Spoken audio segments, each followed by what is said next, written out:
ಸ್ವಲ್ಪ ಟೀ ಮಾಡ್ಕೊಡ್ತೀಯಾ? ಲೈಫೇ ಬೇಜಾರಾಗ್ಬಿಟ್ಟಿದೆ. ಮಾಡ್ತೀನಿ, ಬಟ್ ಏನಾಯ್ತು? ಅರೆ ಎಲ್ಲ ಪ್ರಾಬ್ಲಮ್ಸ್ ಇಶ್ಯೂಸ್ ದೇವ್ರು ನನ್ಗೊಬ್ಬನಿಗೆ ಕೊಟ್ಟಿದ್ದಾನೆ ಅನ್ಸುತ್ತೆ. ಲೈಫ್ ಏನಾಗ್ತಿದೆ ಹೆಂಗೋಗ್ತಿದೆ ಅಂತಾನೆ ಅರ್ಥ ಆಗ್ತಿಲ್ಲ. ಇಲ್ಲಿ ನೋಡು, ನೀರ್ ಫುಲ್ ಪ್ಲೇನ್ ಅಂಡ್ ಕ್ಲಿಯರ್. ಇದಕ್ಕೆ ಯಾವ್ದೇ ರೀತಿ ಕ್ಯಾರೆಕ್ಟರ್ ಅಂಡ್ ಪರ್ಸನಾಲಿಟಿ ಇಲ್ಲ. ನನ್ಗ್ಯಾಕೆ ಹೇಳ್ತಿದ್ಯೋ? ಯಾಕಂದ್ರೆ ಲೈಫ್ ಶುರುವಾಗದೆ ಹಿಂಗೆ, ಆಮೇಲೆ ಬರೋದೇ ಬೆಂಕಿ. ಎಲ್ಲ ಸ್ಟ್ರಗಲ್ಸ್ ತರ ಲೈಫ್ನೇ ಉಲ್ಟಾ ಪಲ್ಟಾ ಮಾಡ್ಬಿಡುತ್ತೆ. ನಾವಿನ್ನೇನ್ ಅಡ್ಜಸ್ಟ್ ಆಗ್ತಿದೀವಿ ಅನ್ನೋ ಅಷ್ಟರಲ್ಲಿ ಮೇಲಿಂದ ಮತ್ತೆ ಪ್ರಾಬ್ಲಮ್ಸ್. ಟೀ ಎಲೆಗಳ ತರ. ಇದ್ಯಾಕೋ ರಿಲೇಟ್ ಆಗ್ತಿದೆ ನಂಗೆ. ಮೊದ್ಲೆಲ್ಲ ಕಹಿ ಅನ್ಸುತ್ತೆ, ಬಟ್ ಸ್ಲೋಲಿ ಎಕ್ಸ್ಪೀರಿಯನ್ಸ್ ಇಂದ ಎಲ್ಲ ಅರ್ಥ ಆಗಕ್ ಸ್ಟಾರ್ಟ್ ಆಗುತ್ತೆ. ಓ, ಟೀ ಸೊಪ್ ಕೊಡೋ ಟೇಸ್ಟ್, ಕಲರ್ ಮತ್ತೆ ಅರೋಮಾ ತರ. ಎಕ್ಸಾಕ್ಟ್ಲಿ.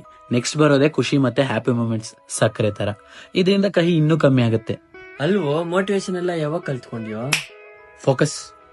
ಕೊನೆಗೆ ಹಾಲು ಎಲ್ಲಾನು ಬೈಂಡ್ ಮಾಡಿ ಇಟ್ಕೊಂಡು ಒಂದ್ ಸ್ಮೂತ್ ಅಂಡ್ ರಿಚ್ ಟೆಕ್ಸ್ಚರ್ ಕೊಡುತ್ತೆ. Just like our friends and family. Struggles ಎಲ್ರಿಗೂ ಬರ್ತಾನೆ ಇರುತ್ತೋ, but it's easier to deal with it. ಹಂಗಿದ್ರೆ ಮಾಸ್ಟರ್ ಕ್ಲಾಸ್ ಮುಗೀತಾ ನಿಂದು?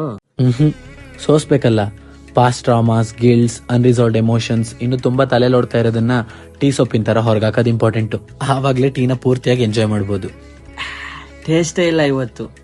ಹಾ, which brings me to the last point. ಇಷ್ಟ ಆಗ್ಲಿಲ್ಲ ಅಂತಂದ್ರೆ ಮತ್ತೆ ಟ್ರೈ ಮಾಡ್ಬೋದಲ್ವಾ? ಯಾಕಂದ್ರೆ one bad cup is in the end.